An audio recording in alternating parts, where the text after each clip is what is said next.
Mrs. Naomi Jeremiah, Permanent Secretary with Responsibility for Social Development and Gender Affairs. Mr. Finley Jeffrey, Permanent Secretary with Responsibility for Community Development and Housing in the Ministry of Social and Community Development, Housing and Gender Affairs. Senior management and staff of the Ministry of Social and Community Development, Housing and Gender Affairs. Mrs. Lydia Brown, Executive Director, Grenada Food and Nutrition Council. Pastor Gerard Keynes Douglas, St. George's Evangelical Church, clergyman there. Featured speakers or presenters, invited guests, students of the T. Marisho Community College and the other secondary schools on the island. Media persons, those of you joining us via online, here at home and in the diaspora, good afternoon. So we are here for the launch of the 0 to 60 Real Quick program. And in everything that we do, we always put God first. So first of all, I would like to invite Pastor Gerard Keynes Douglas to lead us in prayer.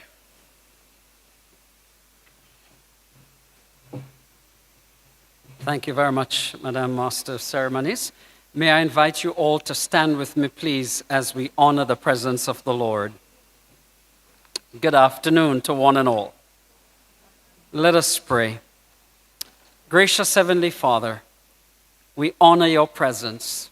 We thank you for the gift of life. We give you praise, honor, and glory because you deserve the glory. You deserve the praise. And Lord, we thank you for your blessings in this beautiful land that is a zone of peace and harmony as we think of so many other parts of the world that is in chaos today, in turmoil. We thank you that we here in this beautiful tri-isle state can celebrate life. And so we thank you, Lord, for this initiative of the Ministry of Social and Community Development, Housing and Gender Affairs, as they launch the Real Quick program, 0 to 60.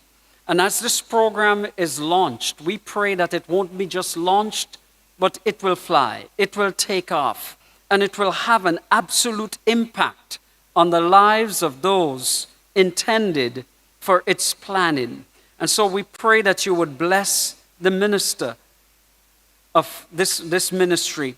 You would bless the permanent secretaries. You would bless every member, every staff member of this ministry as they drive this program forward, that indeed it will bring change minds, change lives, transform thinking for a better future. And so, Father, we pray that the programs, the projects will bring not only transformation, but will positively impact the lives of our youth and middle-aged populations. We pray that they would find worth, they would find purpose, they would find dignity, true freedom, identity, security, and even a sense of divine destiny. So bless the launch of this program. Bless those whose task it is to drive it forward. Give them wisdom, empowerment, strength, all that they need to remind this youthful population of the brevity of life, the speed with which life happens from 0 even to 60, and remind us all that the days of our lives are few, and hence we must live knowing that we must present you with a heart of wisdom, that we might number our days and make the best use of them. And so thank you for this project. Thank you for this initiative. Let it have an impact and let it touch the lives of the youthful population and even middle-aged population as we move from birth and adolescence to youth, adulthood, full maturation, and prepare for retirement. We give you praise for your blessing and your grace with us here today. Through Christ our Lord we pray. Amen.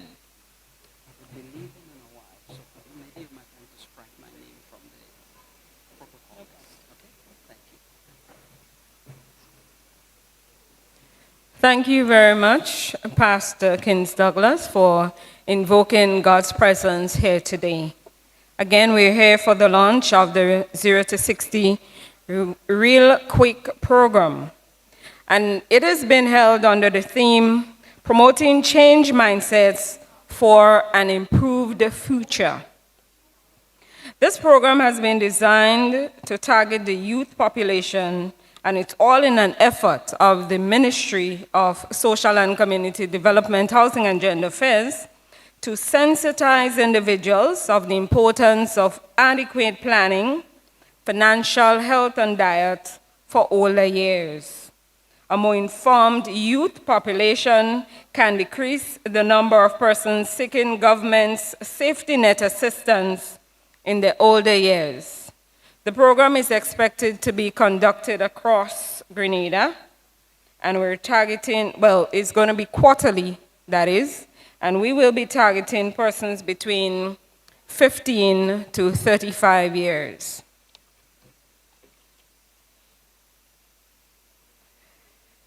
I would now like to invite Mr. Chikel Courtney, Chief Social Development Officer Acting in the Ministry of Social and Community Development, Housing and Gender Affairs, to do the welcome remarks.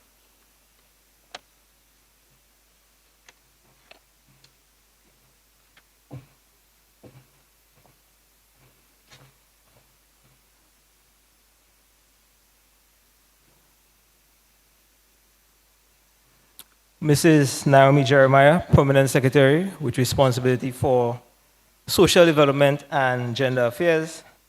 Mr. Finley Jeffrey, Permanent Secretary with responsibility for Community Development and Housing. Mrs. Sparkle Grenade Courtney, Acting Labor Commissioner, Ministry of Legal Affairs, Labor and Consumer Affairs. Senior management and staff of the Ministry of Social Development, Social and Community Development, Housing and Gender Affairs. Mrs. Lydia Brown, Executive Director, Food and Nutrition Council. Pastor Gerard Kins Douglas, pastor of the St. George's Evangelical Church. Featured presenters, invited guests, students, media, good afternoon. It is my pleasure to welcome everyone on behalf of the Ministry of Social and Community Development, Housing and Gender Affairs to the launch of the 0 to 60 Real Quick program. We are very excited to have you here at this program launch, which is the final activity in observance of Month of Older Persons. I would like to extend a special welcome to our specially invited guests for gracing us with their presence, and to our collaborating presenters for taking the time to be here to provide us with the valuable information that they would give later on into the program. I'm certain that we will be positively impacted by the presentations this afternoon. So I implore everyone to sit back, relax, and get ready to digest a rich diet of information presented here this afternoon. So once again, welcome, and thank you for being here.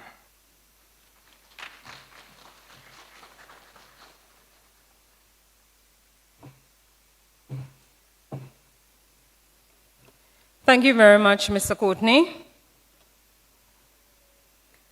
I would now invite to do the opening remarks Mrs. Naomi Jeremiah, our Permanent Secretary with responsibility for Social and Community Development.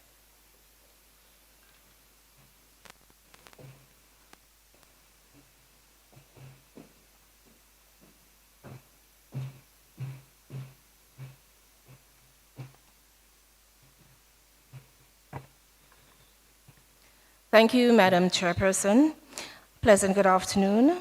I'd like to acknowledge Permanent Secretary Finley Jeffrey, Permanent Secretary with responsibility for Community Development and Housing.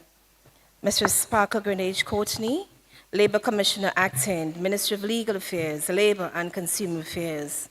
Senior management and staff of the Ministry of Social and Community Development, Housing and Gender Affairs.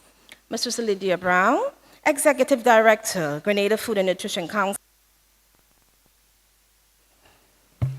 Pastor Gerald King Douglas, pastor, St. George's Evangelical Church. Other invited guests, media, students, everyone, a pleasant good afternoon. Today, I stand in a proud moment for the social development units of the Ministry of Social Development. As we launch this important program, 0 to 60, real quick program, on behalf of my minister, Minister Gloria Ann Thomas, I would like to present to you some brief remarks.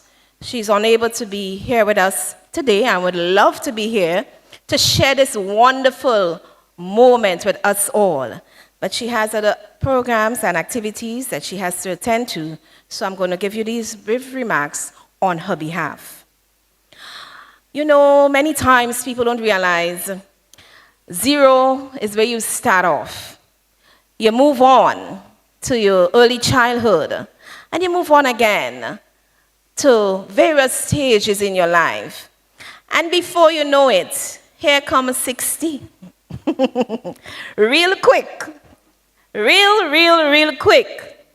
And the outcomes will depend on your lifestyle, how you live with your neighbors, how you live in your community, how you diet. Are you eating all the sweets, all the junk food? Are you living a good life, a life of peace and tranquility? At the end of the day, that breath is taken away from you. And you may, before the breath is taken away, you may have a lot of complications, a lot of issues, because maybe hereditary at some times, but sometimes your lifestyle. So I want us to reflect on that as I bring you these brief remarks. During the past years, the Ministry of Social and Community Development, Housing and Gender Affairs has observed an increase in the number of older people, those who are 60 years and over. So we have been doing a little review of our various communities. And persons who are vulnerable come to us at times requiring assistance. And these assistance may vary. It may vary. Sometimes it might be the seed program, rental assistance, grocery assistance, housing assistance, among others. In addition, there is an increase in the number of older people who are experiencing poor health in Grenada because of chronic diseases, who are unable to pay for health care services, and have observed at the social department unit and the general hospital as being vulnerable. You know, aging don't announce that it's coming. Aging comes at your door knocking, and there is nothing that you and I can do about it, because it will come. You know, through our analysis at the ministry, we have determined that most notable reason for the increase in these situations that I just mentioned are as follows. 1, Grenada population, like the rest of the world's population, is experiencing population aging at an increasing and an alarming rate. According to Help Age International, population aging is a global phenomenon characterized by a significant increase in the number and percentage of persons or people in Grenada that are over the age of 60. This demographic shift is attributed to increase in the life expectancy due to technology advances and the decrease in fertility rates globally. Now, the United Nations projects that between 2015 and 2050, the proportion of the world's population over 60 years will almost double from 12% to an alarming 22%. While population aging was first observed in developed countries, low and middle income countries have now begun to experience this demographic shift. Population aging has serious, and I repeat, serious implications for the state of Grenada.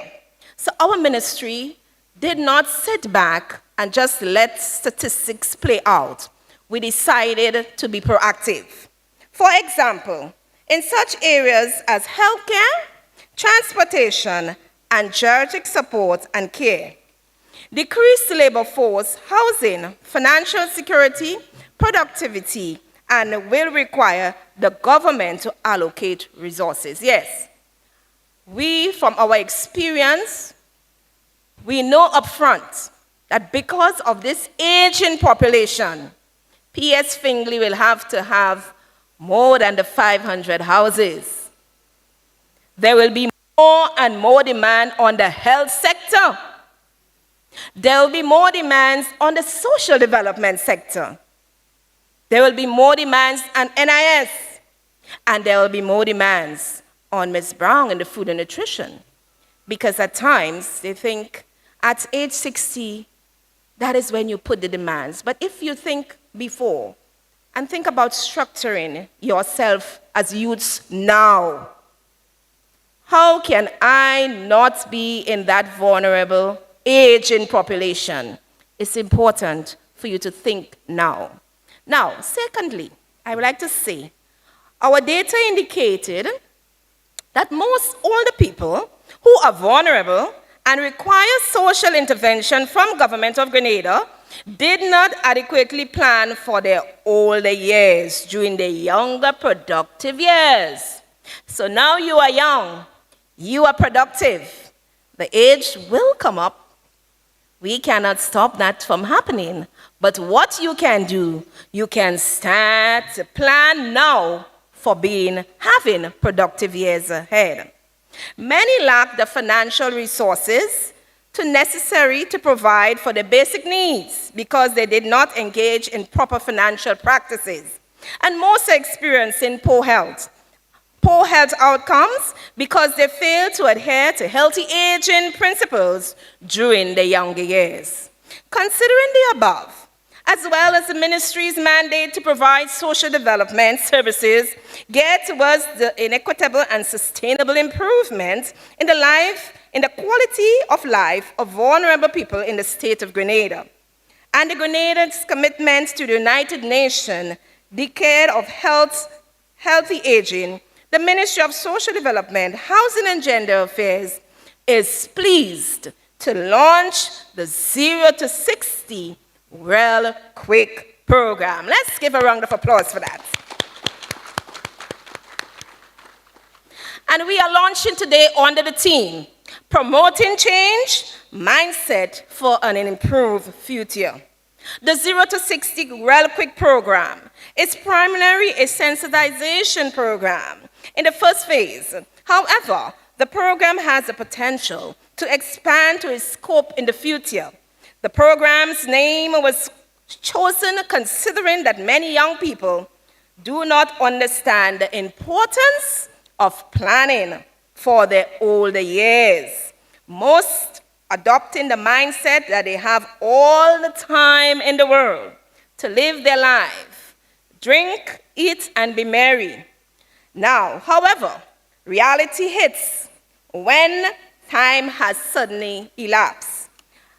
I have seen many persons reach the age of 60 and sometimes they're at a loss because they have not planned.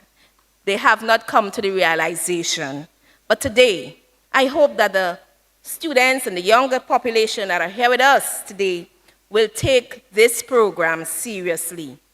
The objective of the program, as I wind down, the objective of the program is geared towards educating the youth population in the state of Grenada about the importance of financial planning and healthy aging, which can positively impact older years.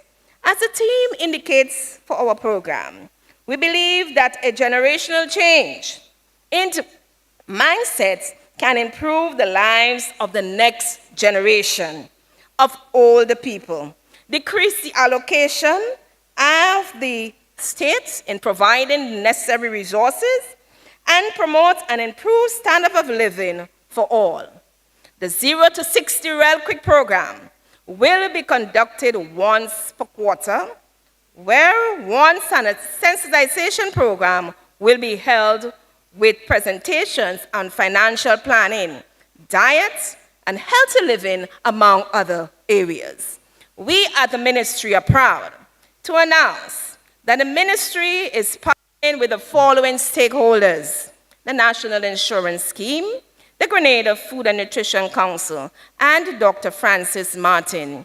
To make this program a success, we do encourage other stakeholders to join us. We are happy to have you on board. Today's launch will also be utilized as a first quarterly session, and it's our sincere hope that the information disseminated here today will enable and encourage and change the mindset and empower our young persons to plan for your older years. As the African proverb states, for tomorrow belongs to the people who prepare for it today. I thank you.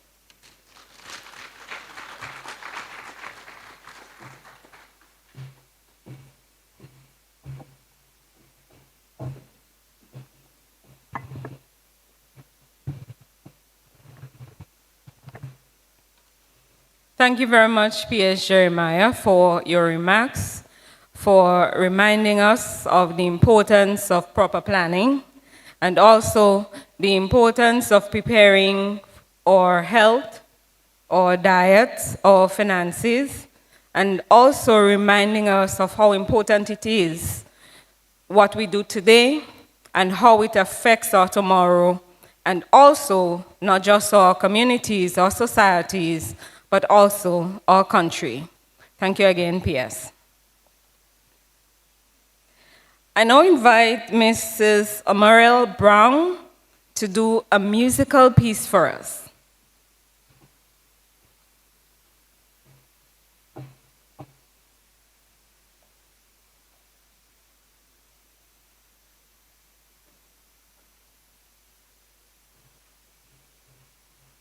Good afternoon, everyone. Right, I want to say congratulations on the launch of such a program and seeing all of you young persons here today. I just want to do this song that reiterates the fact that when you have programs like this, when you have information that you'll be getting today like this, when you have prayer and good planning like they're emphasizing, nothing will stop you from having the future that you want to enjoy. So here's to being unstoppable.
Thank you very much, Mrs. Brown, for that piece. Can we give her a lustier round of applause? Thank you. Before I continue with our program, I would like to acknowledge the presence of our youth parliament candidates. I would like for you to stand. Thank you very much. Can we give them a round of applause? Young people who are tomorrow's leaders, continue on your path. Thank you very much. So we continue with our program, and we'll now have a presentation from the Public Relations Officer at the National Insurance Scheme, Ms. Lisa Douglas.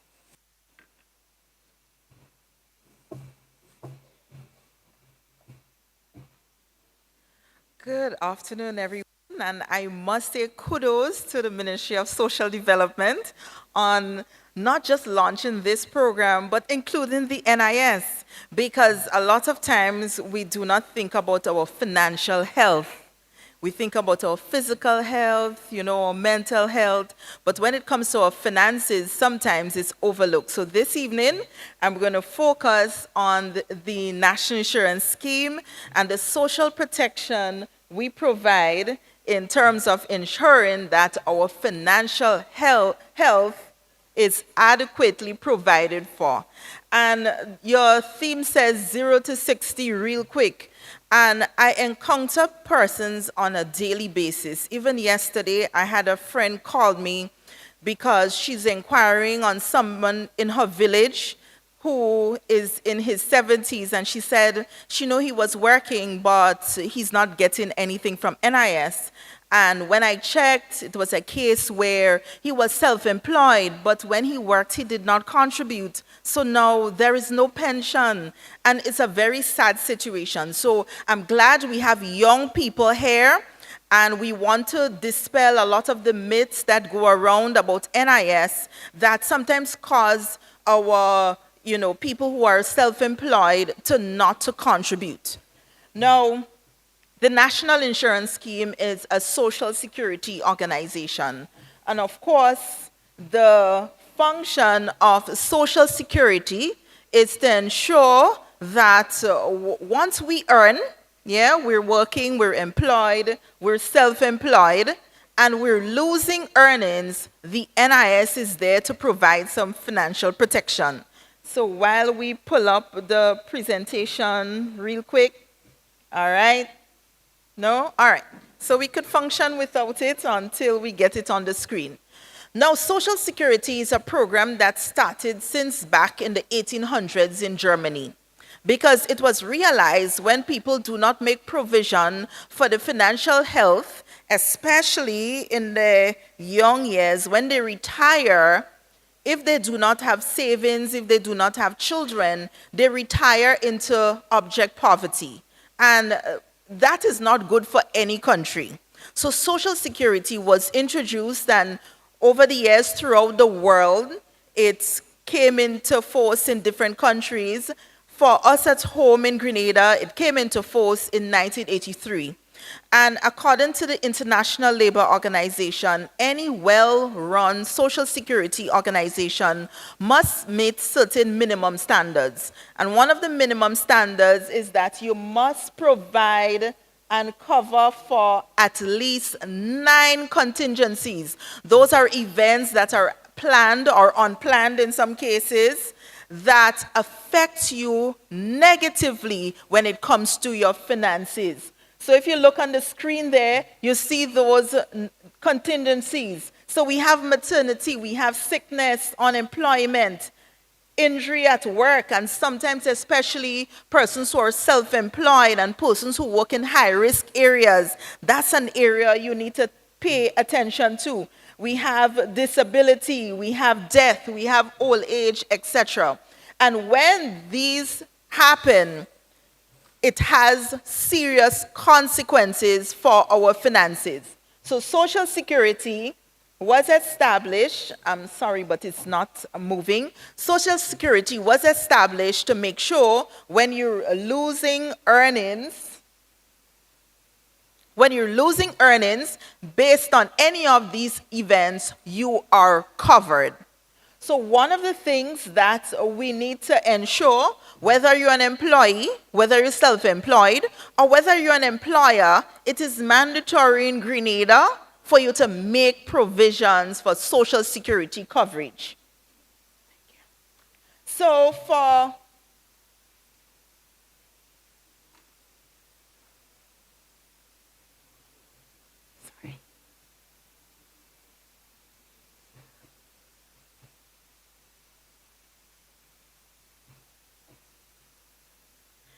Right. Sorry for the break in transmission, but don't worry, I could present without it.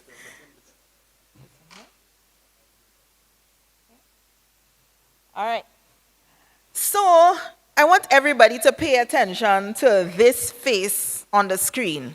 And the gentleman is saying, didn't expect my retirement to look like this. And this is a statement that a lot of persons can make and replace it with any of the benefits that Social Security covers. I didn't expect my maternity to look like this. I see Mr. Pope in the audience, and I know we have worked along on many projects. We do these sessions at the health centers, and I must say kudos to Mr. Pope, who has been working and been very dedicated in terms of making sure on clinic day for our pregnant women, he invited me to come and do these presentations to them to ensure that they are covered for NIS. And it always breaks my heart when there's a woman who is almost ready to give birth and she says, you know, I've been contributing. So imagine going through your maternity, you have all these additional expenses and maternity benefit. We cannot allow that to happen, especially in a country that provides for that. Employment injury, we have persons climbing scaffoldings, persons doing welding, and all of those things that significantly affect your health if something happens and they're not covered. So we can't afford, whether it's in your retirement or while you're working, for you to be able to be making these statements. So in order to prevent that, the NIS, I'm happy to say, covers 8 of the 9 contingencies ILO requires any Social Security fund to cover. So whether you're sick, whether you're in maternity leave, you're injured on the job, or health is not on your side and you're not yet the pension age and you have to claim early, or whether you're not retired, or if you become unemployed, or when someone dies, NIS is there to ensure you're covered. So here today, remember, once your age is 16, it's time to get registered. So for all the parents who are listening, if you have a child, you have a son, a daughter who is 16, it's time to get registered. Because once they start working, it's time to ensure that they can benefit. And remember, contributions are paid monthly, but it is counted weekly. So don't think, well, I'm paying once per month, so that's 12 contributions for the year. Contributions are counted weekly. So the year has 52 weeks, so 52 contribution weeks in the year. And those contribution weeks would be used to determine the benefits we're qualified for. And self-employed persons are not left out. In fact, last year, we launched a new self-employed approach. In fact, we're the first, maybe almost in the world, to launch that type of approach where self-employed persons are no longer required to pay monthly. So they no longer have the excuse of saying, well, I don't know how much to pay, I don't earn the same thing every month, so how do I figure this out? You don't need to figure it out. All you need to do between January 1st and December 31st every year, you pay based on how much you earn. And once you pay more than the required minimum, guess what? You're covered for all the benefits offered by the NIS. And if you look on the screen, I want everybody to pay attention to this screen. These are the 19 benefits provided by our national insurance scheme. And they are available for everyone, whether you're employed, whether you are self-employed. So we have 7 short-term benefits. We have 7 employment injury benefits and 5 long-term benefits. So please, do not become ill. You go to the doctor says, listen, you see this injury you have on your foot, you see this cold you have there, if you don't take care of it, it's going to turn into pneumonia. So take some rest. So I'm sending you home for a week. You need to take this medication, and we're going home now, and we can't even buy the medication. Some people bypass the pharmacy because they cannot buy the medication because you have no sickness benefits you could claim for. In fact, some people cannot even go on sick leave, and they're legitimately sick. They're crawling, they're self-employed, but they have to try to still work because if they do not, they would not be able to pay their bills. Whereas the NIS sickness benefit covers you for 65% of your income if you are sick. We also have 2 maternity benefits, and we want to let all our women know the maternity benefits covers you for 65% of your income also for a period of 3 months. In addition to that, the maternity grant benefit is an additional payment that a woman receives along with her maternity allowance. So we have the allowance and we have the grant. And for the men, there is a maternity benefit for you too. Because if your wife doesn't qualify, but you qualify, you could claim the grant on your behalf, on her behalf. So remember, maternity benefits is not just for women. In cases where they don't qualify, yes, the child, once you've been living together for at least 3 years, you can claim that maternity benefit on her behalf. And there is this sad event called employment injury that may affect us. You never could tell if or when something may happen. But do not do as persons who are unwise and say, don't worry, man, nothing wouldn't happen.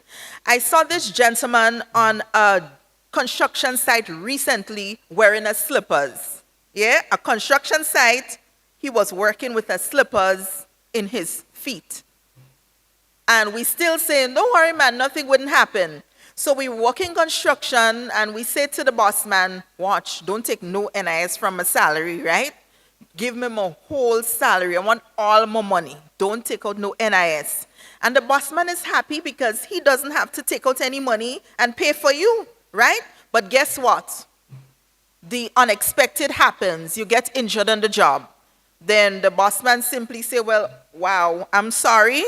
You go home nursing your injuries. You go home with medical expenses that you now have. He gets somebody else and you left holding the bag.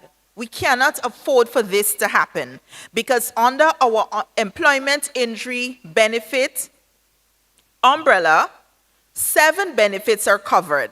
So NIS covers 70% of your income for the time you're off on injury leave. In addition to that, you'd realize we cover 100%, not 0.5%, not 50%, all associated medical and traveling expenses associated with treating that injury or disease. So all the monies you'd spend by the doctor, in the pharmacy, for traveling to seek medical attention to and from the doctor, if you cannot be treated in Grenada, so you'd see it says at the bottom there, overseas travel, must get approval. So if you cannot be treated in Grenada, and the health professional here, the specialist here, is referring you to another facility or a doctor overseas, guess what? Once you're approved for travel, by submitting your referral letter, etc., NIS covers the full cost of your airfare, your accommodation, and for all the medical services you would receive overseas. So, if all of us make this provision, that's less stress on our social development ministry. That's more money as a country we could allocate to other areas. And that's something that we need to understand, that all of us need to work together. So NIS is not working in isolation. So understand what happens here affects what happens on the other side. So if more persons have this coverage, less forms sometimes would be passing around, less loudspeakers would be going around to say, well, I have to go for this procedure and I need $25,000. It may be a case where the person was injured on the job and they could be covered under the Employment Injury Benefits Program. Under the Employment Injury Benefit Program also, you are compensated if, as a result of your injury or occupational disease, you sustain any permanent loss to your person. So remember, we cover you for the period you're off on sick leave, not sick leave, injury leave. We cover your medical and traveling expenses, but sometimes after we recover, some part of us was amputated, or maybe it wasn't amputated, but we no longer have the function of that part of our body. Guess what? The NIS disablement benefit covers you, compensates you for your loss. So if according to your doctor, your loss is 30% or more, you are compensated in the form of a disablement pension for the rest of your life, whether or not you can continue to work. If it's less than 30%, you receive a grant, which is a one-off payment. Sometimes death occurs. We'd all like to be around forever, but sometimes the good Lord says that's it, and sometimes he calls us home at any age, not only in our golden years. And we have to ensure that the persons who we leave behind, that they can still eat, that they can still receive a monthly source of income where they can put their pot on the fire and they know this is coming in for sure. So there is the funeral benefits that covers and helps with funeral expenses. But in addition to that, there's a pension that is also payable in the form of a survivor's benefit. So whatever we would have qualified for as a pension, as somebody who is contributing, that pension is passed on to our family. Yeah? And sometimes persons think, well, I need to be unemployed to get this. No. Once your spouse passes away, it doesn't matter what age you are. So you're 20-something, your spouse passed, the pension is payable, and it has nothing to do with your employment status. Because remember, you have a household income, and two persons were sharing in that household income. And now that household income is cut in half, sometimes 3/4 if the main breadwinner dies. So that pension kicks in now, right? For the spouse, for the children up to the maximum age of 21, if they're still in school past 18, and also for a dependent parent. Because some of us, we have parents or a parent who may be, totally dependent or mainly dependent on us for sustenance. They too can share in that pension.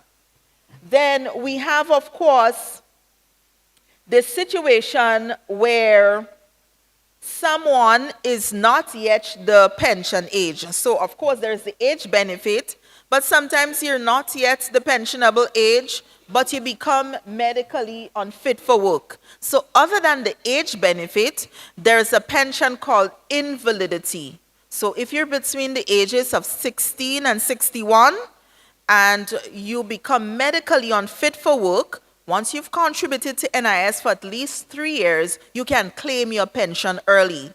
So we do have persons in their 30s who are already NIS pensioners because they are permanently medically unfit for work. And of course, I need to emphasize, and sometimes for younger persons, we think, well, this is far away, I don't have to think about retirement, but now is the time to think about it.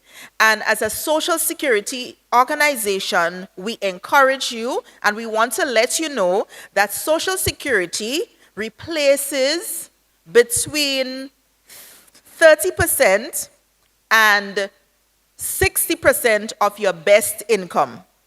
All right? So it means we will replace up to a maximum of 60% of your best income. So it means you also have to do a little extra work in terms of savings, in terms of investment, to make sure that your lifestyle doesn't change in your retirement. Because imagine I'm making $1,000, and in my retirement, NIS covers me for 60% of $1,000, but I'm accustomed to a lifestyle of $1,000. It means I need to have savings. So if you haven't opened your bank or your credit union account yet, as a social security organization, we're encouraging you to save.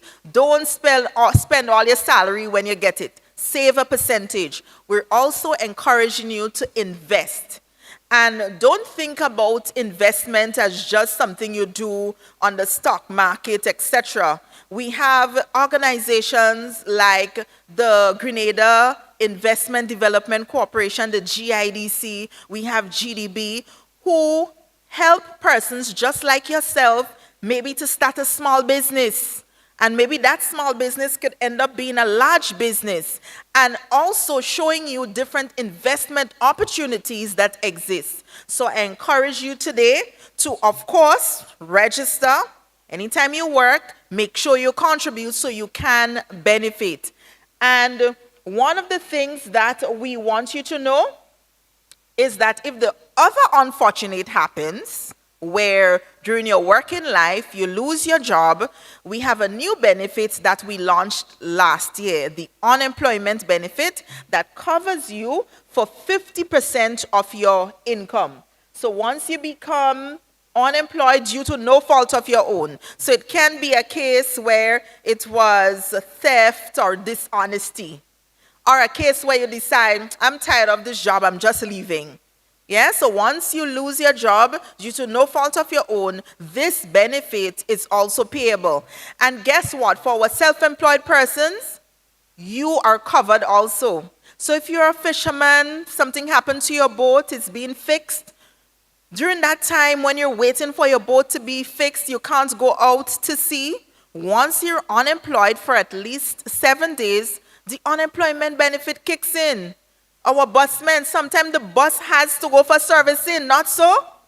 I remember during COVID, when everything was on lockdown, I was really sorry for our busmen. They work so hard. But a lot of the times, they do not contribute. And I could say that in any other self-employed profession. So whether you're doing hairdressing, you're doing it at home, you're still self-employed, you're making money. Right? You're selling drinks, you're making money. You're making your guava cheese and your tamarind ball, you're still making money. And I know right now I'm saying that, and my mother who's looking, she must be smiling. Because I remember I had to fight with her as a self-employed person to register and contribute.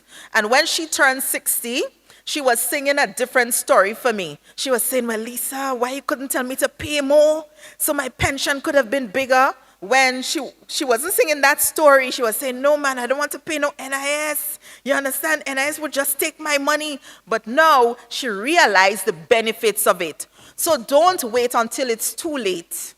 Don't wait until the song that you have to sing is a sad song. Let it be the exciting song that Mrs. Brown played. Yes, let it be that song.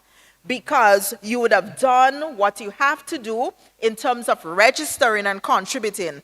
And for us at home in Grenada, as I wrap up, you don't have to worry about getting your benefits. In fact, our short-term benefits, we're able to process and pay them within 2 days. Yes, so you're sending your sick leave today. In 2 days, you receive your benefit in your account. So we have an online process. We have a paperless process that makes it real quick. And we want you to know, so these are some of our contact numbers. If you have questions, do not sit there and, groan about it. Call us. Whatever issues you have in terms of registering, in terms of wanting to know more about the benefits, in terms of whatever relates to social security in Grenada, call us, WhatsApp us, but make sure you contact us, make sure you register, make sure you contribute. NIS Grenada is one of the few social security institutions in the region that offers employment injury benefits to even the self-employed. Most countries in the region, they offer the other benefits to the self-employed, but not employment injury, and most certainly not unemployment benefit. In fact, when we were introducing this benefit, I was an activity in St. Kitts, and they were saying, why are you all offering that to self-employed people? You know, you all crazy? But we know the importance of this social safety net.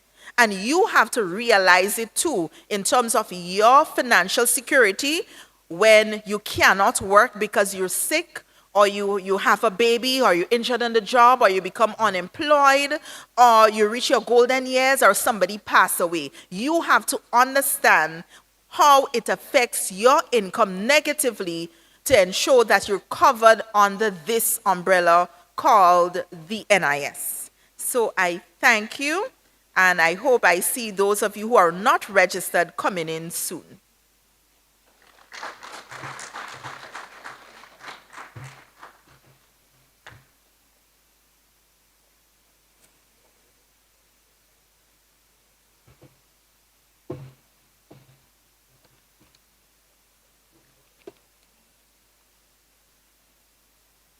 Thank you very much, Ms.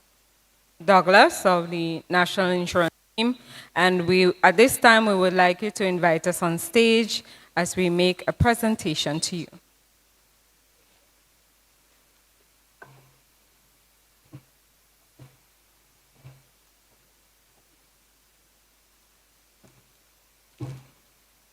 And we now call on our Permanent Secretary, Mrs. Naomi Jeremiah, to do the presentation.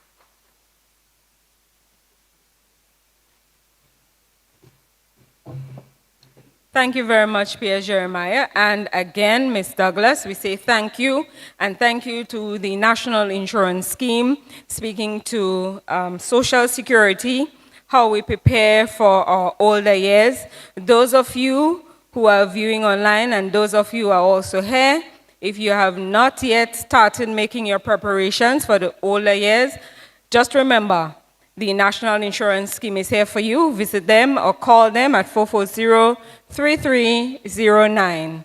Thank you again, NIS, for the provisions that you're making to our citizenry.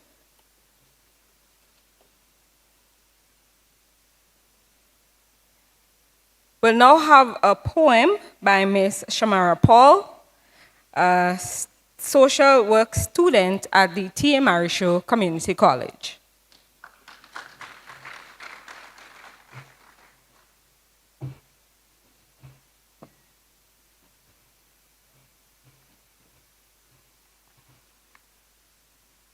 Good afternoon, everyone. My poem is entitled, Embracing the Light of Healthy Aging. In the quiet glow of a candle's light, wisdom dances softly, a beautiful sight. Each flicker tells a story of years gone by, a testament to moments that gently fly. With every year, the wax may wear thin, but the flame's warm embrace is where life begins. Healthy aging, like a candle's bright flame, shines with resilience never the same. Embrace the shadows, the light will remain, for each passing season brings joy and pain. So let your light flicker, but never grow dim. In the art of aging, find strength within.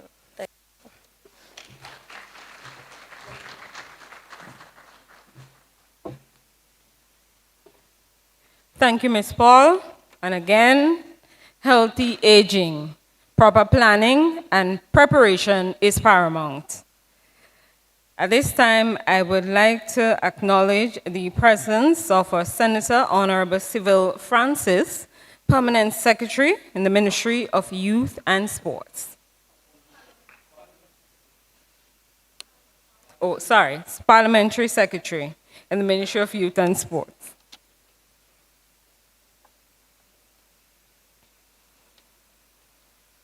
Thank you again, Ms. Paul. We will now have a presentation by Mr. Akim Williams, nutritionist at the Grenada Food and Nutrition Council.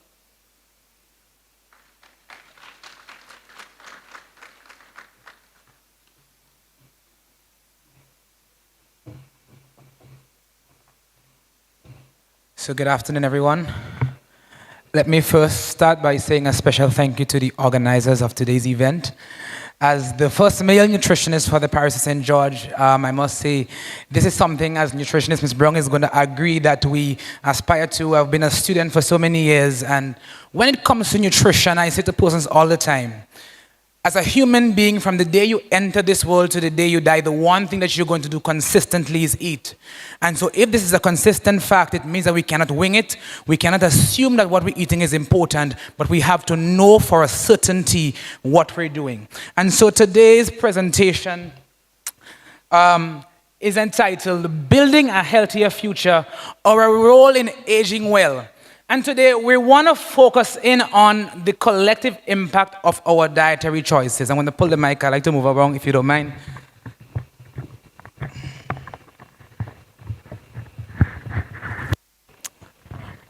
All right, so today's presentation, we want to discuss a couple of things. We want to understand the impact of our dietary choice. We're going to spend a great time on that today. We're going to look at the timeline of health effects.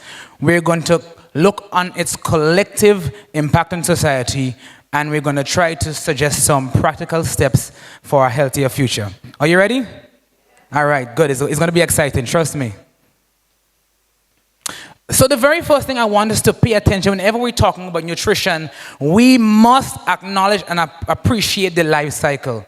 And in nutrition, there is something that we say that every successive stage is always impacted by the stage before.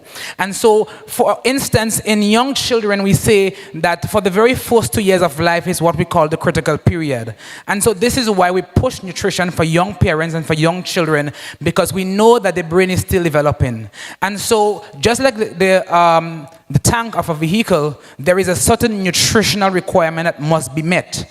And so if within that particular period, we do not provide those nutritional needs, even past that age when we decide to put it, some of the damages are irreversible. And so when we're talking about nutrition, no wonder why we look at children and we see them in schools and see the learning disabilities and we wonder why are they delayed, why are they not advancing as the ordinary peers. And if we look at the lifeline, we can see that this can go right through the life cycle. So if we look at our streets and we look at our young children who might feel underappreciated in school, they can't learn, let's look and see what is the collective things that might be affecting them. All right, so let's move on. Dietary needs vary at different stages of life. Every person, depending on your gender, your physical activity, that is going to determine our dietary needs. However, our habits and our automatic behaviors, these are what determine the success of our future. Our automatic behavior. So someone once said, we do not rise to the level of our goals, but we fall to the level of our systems. And way too often, our unconscious behaviors and behavioral patterns tend to have negative impacts on us. So let's talk nutrition. So when we're talking about nutrition, I like to imagine it as though we're building a skyscraper.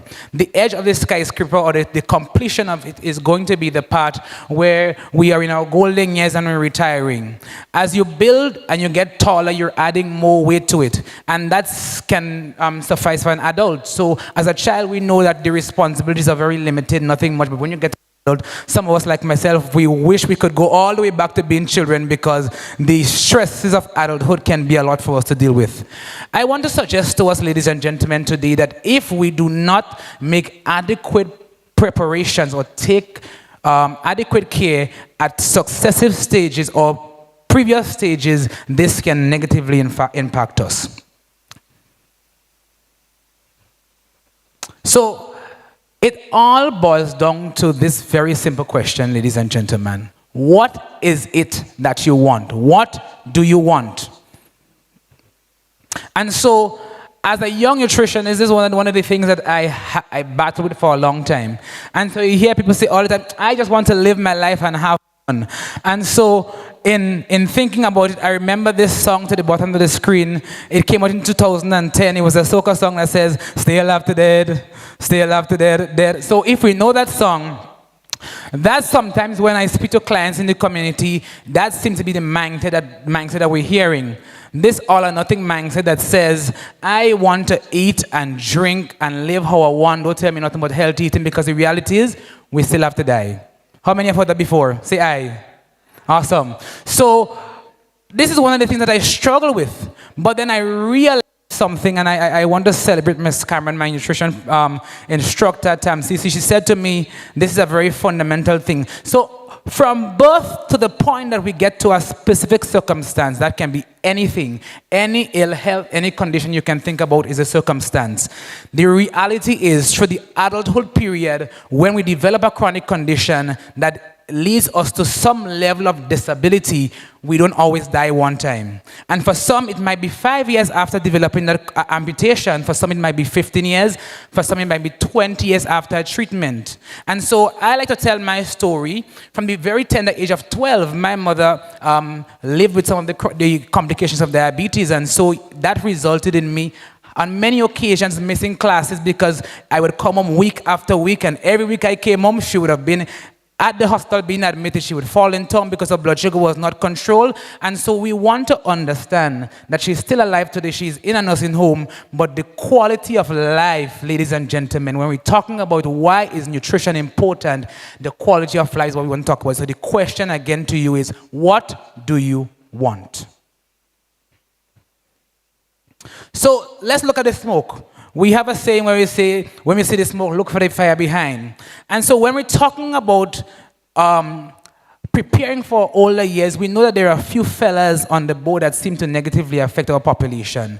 We have so much evidence today with the things like cardiovascular disease, diabetes, cancer, respiratory disease, and mental health. Now, I want to suggest to us that I'm calling them the smoke. Because when you hear someone is living with diabetes and you hear they passed on after living with the condition for years, they're not dying from diabetes, you know.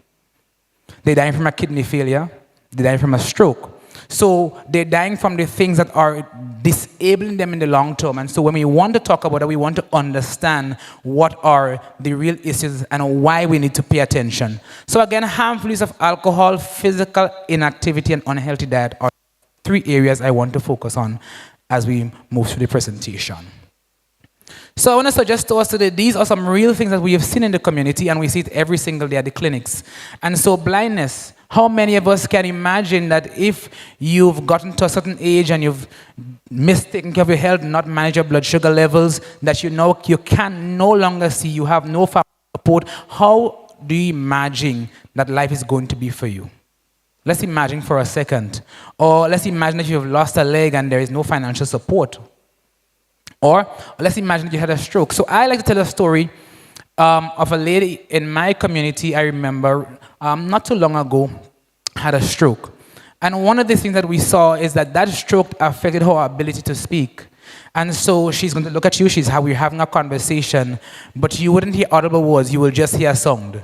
And she is struggling to communicate, and I'm saying, imagine what that is going to do for our very quality of lives, ladies and gentlemen. So, on a global scale, we see COVID has crept up into second place because of the recent pandemic, but prior to that, what we have seen is that ischemic heart disease and strokes have accounted for the leading causes of death globally. That should concern us.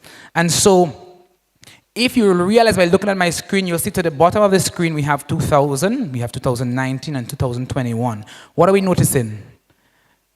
We're noticing as the years go by, in spite of all of the different interventions that we're making in public health, trying to educate the population, trying to make better choices, what is happening? The prevalence is increasing. And so with those prevalence, what is also increasing is an increase in disability. Are we together?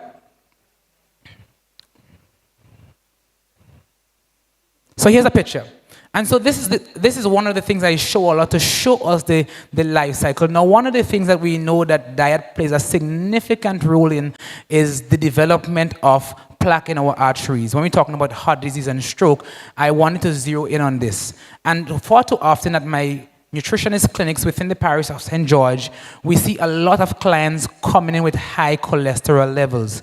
Now, the concern for this is what tends to happen is with the high cholesterol levels, we tend to see that plaque now begins to accumulate in our arteries, but it doesn't happen over time. It doesn't happen one time.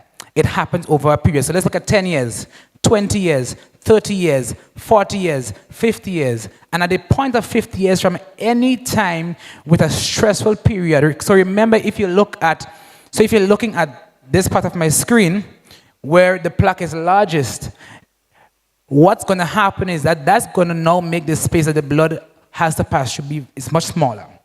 And so over time, this puts pressure on our circulatory system. And what we can see happen is right along there, we can either see that it can become blocked or we can have a tear. Now, if this happens in the brain, can you just press play for me? It should be playing. All right, so I had a video, I'm not sure why it's not playing, but essentially what's happening in here, and I want to paint a picture for us, so I'll come back to one of my previous slides to paint the picture. So if we think of arteries and blood vessels, we think of a web-like kind of makeup. And so I said, what's actually happening at the bottom here is that we're seeing that piece of plaque can cause the space to come so small that we can sometimes develop blood clots in those areas. When it's in the heart, it's a heart attack. And when it's in the brain, it's called stroke. Now, the concern is this, ladies and gentlemen. This is the concern. We have absolutely no control over where these plaques form, and we have absolutely no control over where an adverse event can happen. And this is why we encourage persons to be precautious. And so, if this happens in the part of the brain that's responsible for speech, what can happen? The story I talked about before. My mom recently had a stroke as well, and what happened is that it affected her ability to swallow. And so she sat in the nursing home for a good couple of months, and we realized that she was pocketing food in her mouth. Having fungus, she was septic, unresponsive, and her diet had to be adjusted. I'm saying to us, ladies and gentlemen, when it comes to the brain, we have no control over where things happen. Why we say to us, an ounce of prevention any day, every day, is 100 times better than a pound of cure. So, two stories. At the Food and Nutrition Council, every year or so, we do what is called, that should be 2023, we do what is called the geriatric survey. And so we go to all of the geriatric homes and we would check the nutritional status of those residents. And after finishing one day, I said to myself, I'm looking at these people in these residents in those geriatric homes, and I said, I personally do not think that any of those persons sat in their 20s, sat in their 30s, sat in their 40s, looked into the future and understood that this was going to be the position. I'm saying this because we are at the 20s, we're at the 30s now, and we have to be able to look at what's happening there and compare those behavioral patterns to what we are currently doing. So I said to clients, listen, the old people had a thing where they say, when your neighbor house is on fire, wet yours. And we hear persons, when we talk about diabetes, high blood pressure, we say, this is genetics, but it's not genetics. Because if my mom had diabetes and I learned to cook from her, unless I made a significant dietary change, most of my behavioral patterns, how I eat, how I cook, how I socialize, is going to be inherited from what she taught me socially. So I'm saying to us, if you can look close to your family members, mother, father, aunt, uncle, anybody within your close social space, if their house is on fire, living with diabetes, high blood pressure, had a stroke, had cancer, we need to watch ourselves, because chances are we are heading in that direction. And oftentimes, more times than not, when we see clients within the community, oftentimes when we look at the history, more times than not, their family members before them had the exact condition. So I hope the message is coming true. Second, I had a client recently, and I said to her, she said to me she raised all of her children and now they're adults, and she's now struggling to manage her blood sugar levels. And She said to me, she's labored all of these years. And I said, but no, this ought not to be. And so I want to say to us today that this ought not to be. It ought not to be that after you've labored to build your wealth and to build your success, that a stroke happens to you and you have to spend all of your money by the doctor. That's not what you're preparing for. Because it means what's going to happen. What kind of future is that? So I want to encourage us. It ought not to be that after we've invested all over years, we've walked through infancy, we've walked through the preschool and primary school years, we focus on doing well at school, getting subjects, going to university, college, and trying to build ourselves to give us as a future. It ought not to be the reward we reap is ill health. Are we together? Do we agree? All right. So I want to bring home the consequences for us in a different way. Now, there is something that we say a lot, that belief drives behavior. And so we're saying that because we want us to now see the importance of healthy eating. It's not just putting food on a plate any old how. There's a method to the madness. We have to do it right. And so what we can see happening if we don't do it right is we can see a negative belief or the all or nothing mentality that I don't care, it's not important, I go just eat rice and peas and chicken and call it George, that's what I have, right? Things expensive. We can see that leading to unhealthy behaviors. So that is going to manifest in overconsumption of alcohol. Well, how to live is that we have not grand time. And where we can see this impact happening, and we heard our previous presenter mentioned it, is that we can see this having, not just having an impact on us personally, but socially and in our families. And so you heard my story. From the tender age of 12, I automatically had to adopt the responsibility of caring for my mom who was 60, because we lived alone.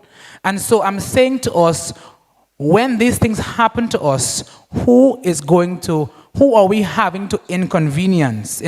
Not saying that we don't want to take care of our family members, ladies and gentlemen, right? But remember, after we've poured and we've made our decisions, we must understand there are consequences. Who are we thinking of inconveniencing, right? Let's look at government and government allocations, and this is something I say a lot. So some of us, the young people, we want scholarships and we want more opportunities. But it means that if I'm managing a household and I only make $2,000 and the light bill and the expenses take up most of it, it means I don't have enough room to spread for the fun times.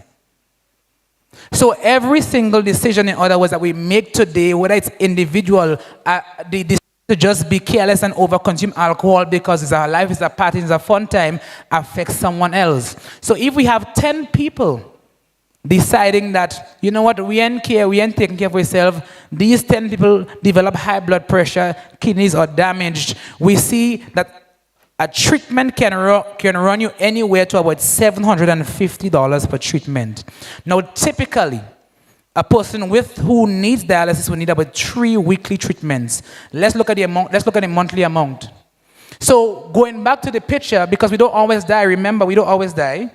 And I'm not sure how many of us are working to the place where our salaries are adequate, where $9,000 can cover our living expenses, plus being able to take care of that. So we're making these investments, we're going into the stock market, we're setting up the credit unions, we're doing this so many things because we want to have a shot in life. But what is the use of it if all of the money we've invested, all of the money is saved, in turn has to go to pay for medical bills? And this is for everyone, as young as well as old. So, I saw this picture a couple of years ago, and I thought it was very, very timely. And the New York Times called it the hidden hunger. So in nutrition, you know, regular textbook nutrition, when we thought about undernourishment, we're thinking of this little fella in the corner here. Very skinny, very bones and skin and bones, nothing happening. But the sad reality is that it has taken on a whole new appearance, a whole new face. And we're looking at gentleman to the right, the new face. So now we're overfed, but we're still undernourished. Because we have adapted a culture of, yes, eating healthy is expensive, so I can't afford it, that que sera, sera. And we eat anything, bread and chicken, tea in the morning time alone, we're not balancing our meals. And when we get to the circumstance that I mentioned, we're surprised. So I say to us, again, if your neighbor house is on fire, where's yours? Don't act brand new when the time comes, because we have to understand that these things can lead us to that place. I really want to encourage us today because we have information now. We have a lot of research, a lot of scientific evidence with a lot of ways in which we can prevent this, and it's really for us to take it. Now, I want to take on a different approach. Now, the human body is a very complex organism, and I say to persons, a vehicle might have one fuel, but if you run that vehicle off the road and is somehow destroyed, that vehicle does not have the capacity to repair itself. We do. So going back to the building, I say to persons sometimes, if you're building that building and on one floor requires a particular nutrient, for that to happen, it means that if we're growing and we do not provide that nutrient, that certain part of the body is going to be delayed. Now, we're not pieces of paper, and our body can accommodate for some time. But in the long term, we can see significant stress on the body, increased risk of cancer, and this is where we see the chronic disease coming in because we're not adequately nourishing ourselves. So keep in mind that the body doesn't exist in a vacuum, and it exists in the environment with manufacturing companies and producers and suppliers. And I say to us, please. So a couple of years ago, well, just a few years ago, I remember seeing a lot of donation GoFundMe sheets going around the place. And I say to persons all the time at my clinics, I am yet to hear a manufacturing company saying that as a part of my social responsibility, I am giving you a donation. So as people responsible for managing our health with the information that we have today, I want to encourage us to not fall prey to the marketing. We can manage ourselves. I'm not saying don't eat it either, but I'm saying the responsibility and the onus is on us to manage the inputs. What are we eating? What is in your cupboard? What's in your fridge? If it's in your environment and you're very, very hungry and you're tired and you're frustrated because Lord knows life can be hard sometimes, those are going to be the easier things you grab to. What are those? We're not pointing the fingers, but I'm asking us to self-evaluate today. And so if you find yourself grabbing for food that are what we consider highly processed, then we ought to be aware what the outcome can potentially be. All right. So as part of this entire system, I encourage persons to also get frequent health checks. The only how you will know whether your eating pattern is working out for you, you have to speak to a professional. And so everybody, no matter who you are, every person in this room today, you don't have to have a chronic disease. I believe every single person in the population should see a nutritionist or should have some nutrition education. Because if you don't, I will tell you that you are most likely living and going forward with an inherited feeding pattern that may not be serving you. So the question is, what do we do now? That's a big question. We have to change the direction, ladies and gentlemen. And so someone once said, you can't do the same thing and expect to get a different result. And so if we have looked near, we've introspected, and we realize that within our own family circles, we are seeing these scenarios where our aunts and our cousins may have died from cancer, someone may have had an amputation, someone is struggling to get that blood pressure level under control. It means that we have to do something a little differently. All right?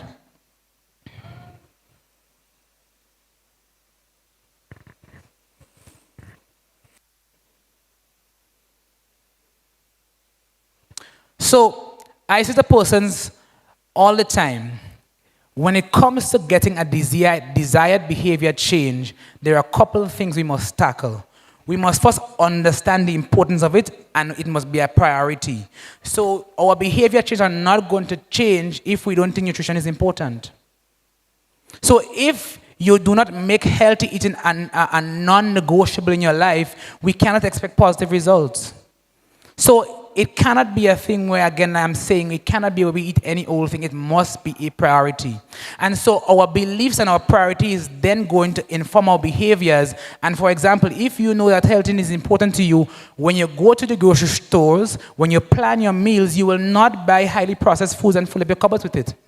That's your immediate environment. It means that when you're going out, you will plan and prepare for the instances when there are times that you may not have access to those foods, but you will still try to make it fit.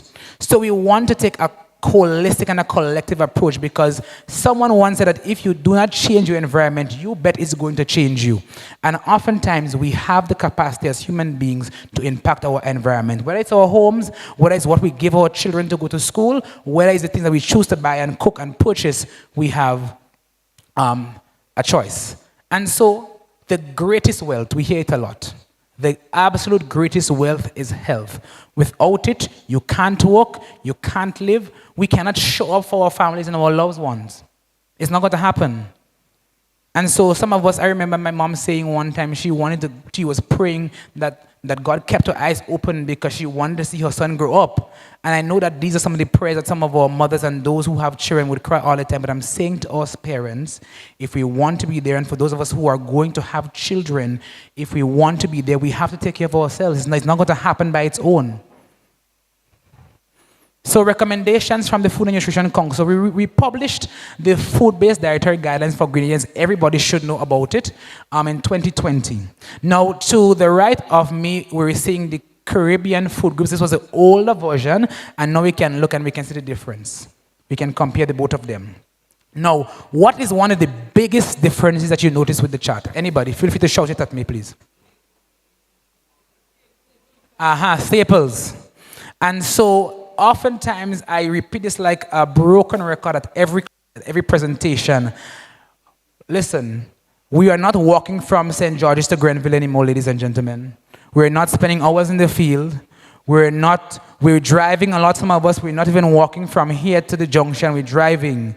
And so it means, ladies and gentlemen, that we cannot be consuming this large amount of starch as a culture anymore. It's not serving us anymore. We don't need it.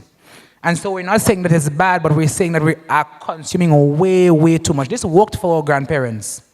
It doesn't serve us today. And so if you look at the new food-based dietary guidelines, you'll realize that the largest portion, the largest section is our vegetables. And so when it comes to nutrition or healthy eating, I sometimes propose the 80-20 rule because I say to people, it's not just always about eating clean and feel like you don't have a life and feel like you're eating like a rabbit. We have to be able to make all our food fit. You want to mostly emphasize on healthy, whole foods that are going to serve your body, but you also want to make allowances for foods that you're going to enjoy. The issue with us today is that we have prioritized foods that are enjoyable more than foods that are actually good for us.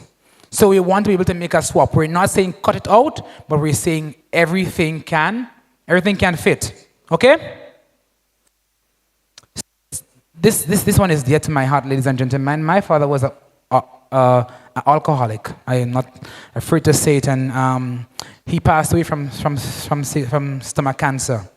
And so when it comes to alcohol, the things we used to see and the things we used to know has now changed. So in the nutrition field, we would say 1 drink for ladies is okay, 2 for men is what we consider moderate. We have since in recent times seen some recent evidence coming out of Canada that has now suggested that even the glass of wine that we used to tout, that even 1 drink can increase your risk of some type of cancer. Now, I want to suggest to us that our culture has gotten to a place where we're over-praising and over-idolizing alcohol, and it's not healthy. Alcohol in itself is a toxin that, yes, it's also broken down by the liver, but it causes significant damages to the brain and other tissue when we overconsume it. We really, really want to be conscious of what we're doing. So, to make the nutrition make sense, I like to show this because it's not to go into it, but for us to understand the relationship of what we're talking about. Nutritionists, we don't just pull food from trees and say, put it on a plate and this is how you eat. There's a method to the madness.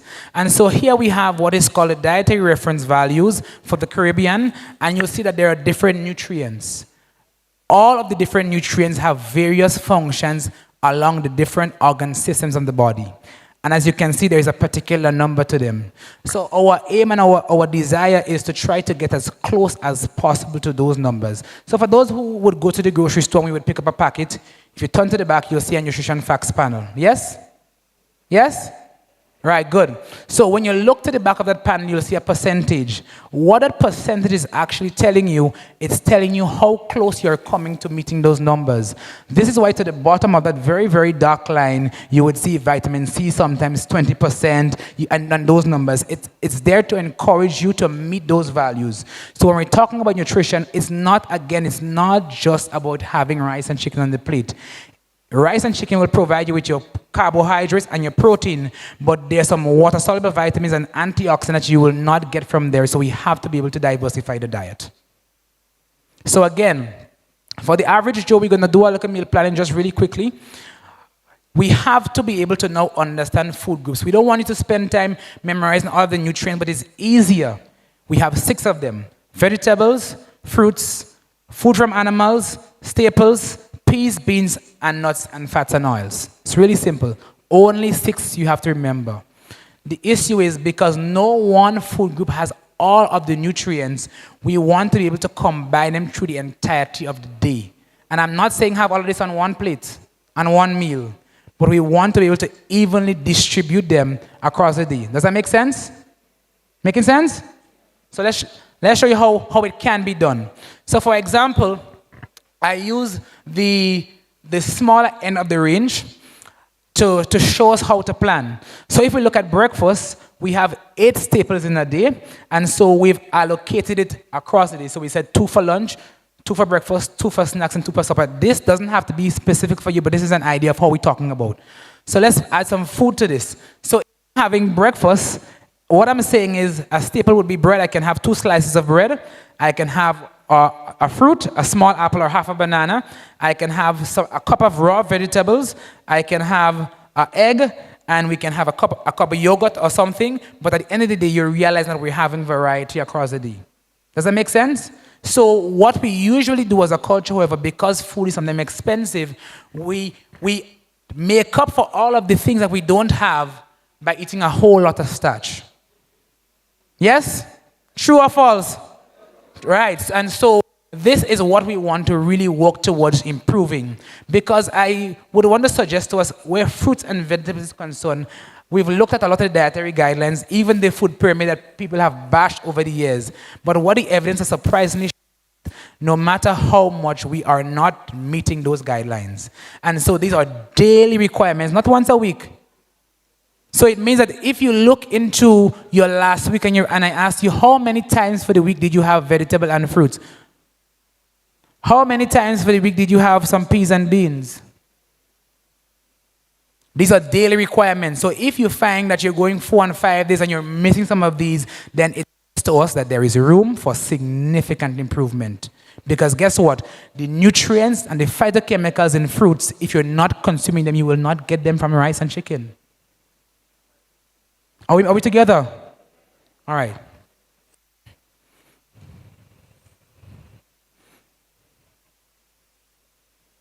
So we're heading into the month of November. And the Food and Nutrition Council, we put together this plate to support persons living with diabetes, to really emphasize a system of balancing our meals. So we're no longer just having starch and protein alone. And so these are some meal ideas that if you want, you can visit our Facebook page, and you can have it available, downloaded so that you can have to use. So if you look at the place, we're realizing that we're having 1, 2, 3, at least more than 4 things on the plate. And so generally we say to persons, a lot of the starches that we consume, whether it's rice or white bread, or highly processed. So there is not going to, I am not surprised after you've had a regular meal of porridge or something that you're hungry and under towards, because it's not adequately balanced. And so when the young children at home on vacation, I hear parents complain so much, we want them to go back to school because they eat not the house. But if what we provide for them is cornflakes and milk in the morning, no protein to ensure that the food can sit there and be slowly absorbed, then we wonder why we have a problem. We wonder why childhood obesity is an issue. If all we give them is juice 24/7, we wonder why we have an issue. So some more examples again. And everything here, of course, is local.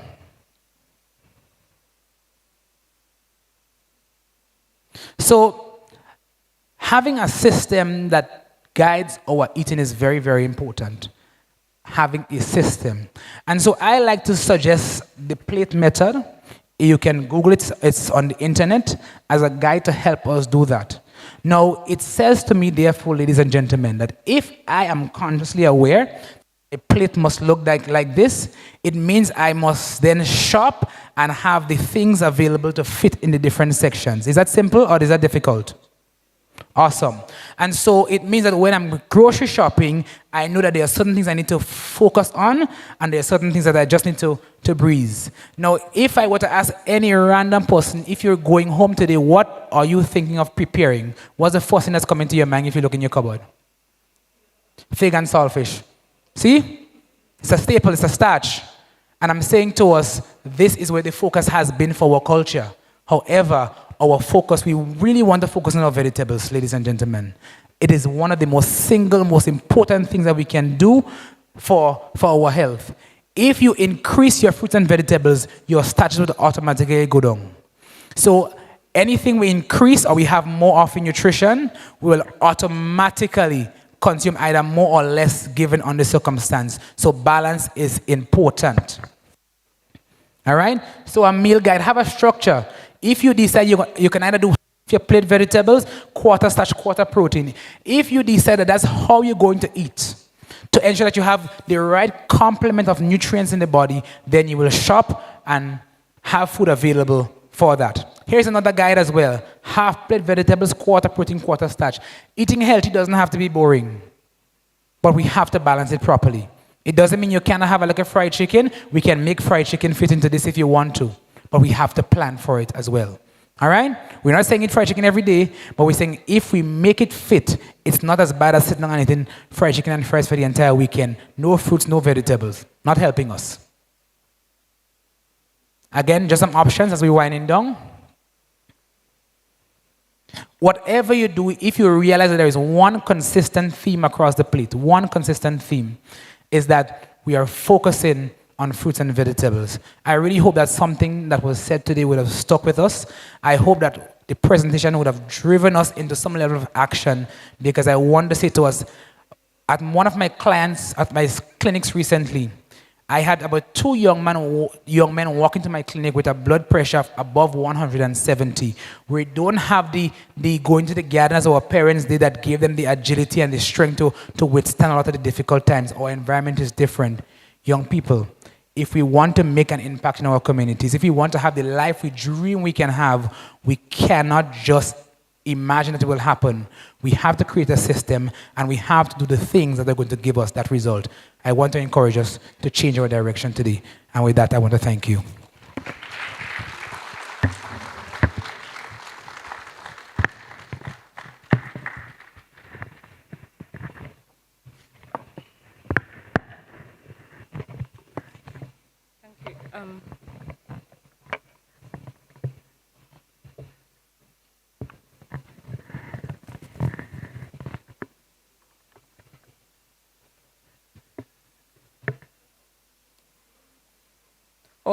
I'd like to re-invite Mr. Williams to join us on stage, and also Ms.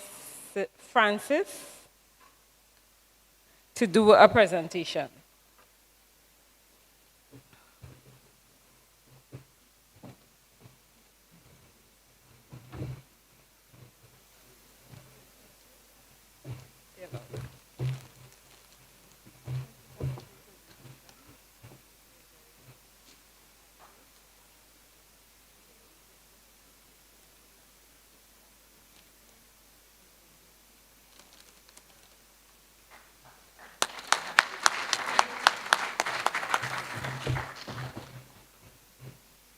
Thank you again, Mr. Williams, for your presentation,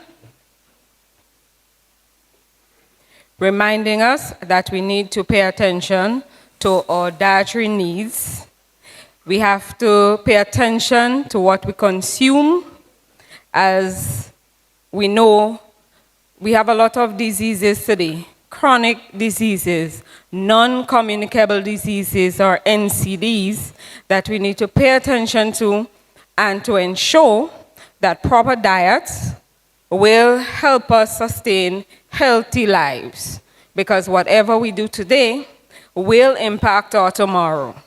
So if we don't eat properly today, and that too is going to affect our financial stability. Again, Mr. Williams, we thank you.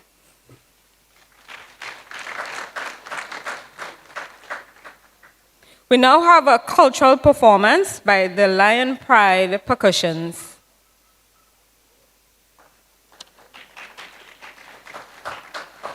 While we await them, we have Digicel, or one of our communication providers in Grenada, and they are here with us today. And they're saying once you activate a 5, 10, or 30-day Prime Ultra bundle, you get to choose between a ring light or a cup. I'll take that again.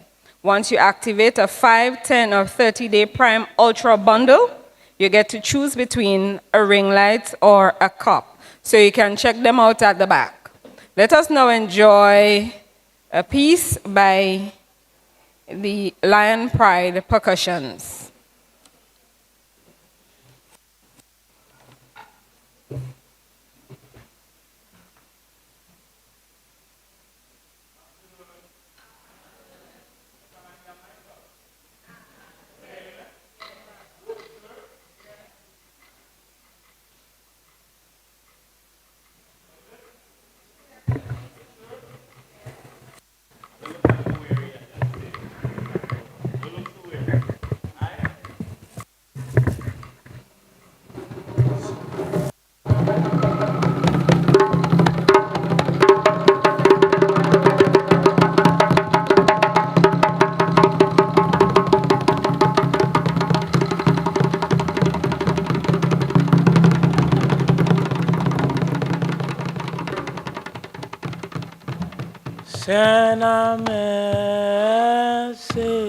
Send a message on the drum.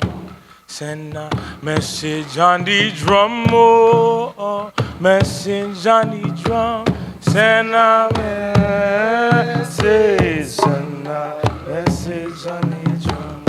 Send a message on the drum. Oh, message on the drum.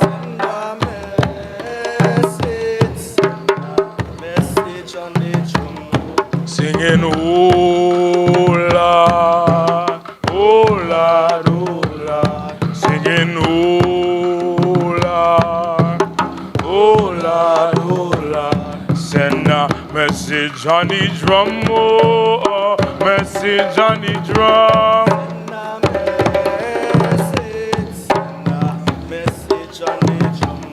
Send a message on the drum, oh, message on the drum. Send a message on the drum. Singing, oh Lord, Oh Lord, oh Lord. oh Lord.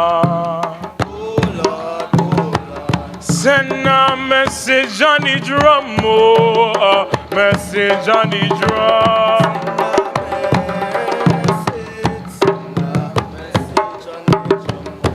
Singing, oh Lord, Oh Lord, oh Lord. singing, oh Lord. Oh Lord, oh Lord. Don't be afraid to take the step, to do the things that you may not have seen your parents do. Pen and paper is no enemy. I rely on memory when you have pen and paper. Planning is the first step to ensuring your future. Without a plan, you will take the future life gives to you.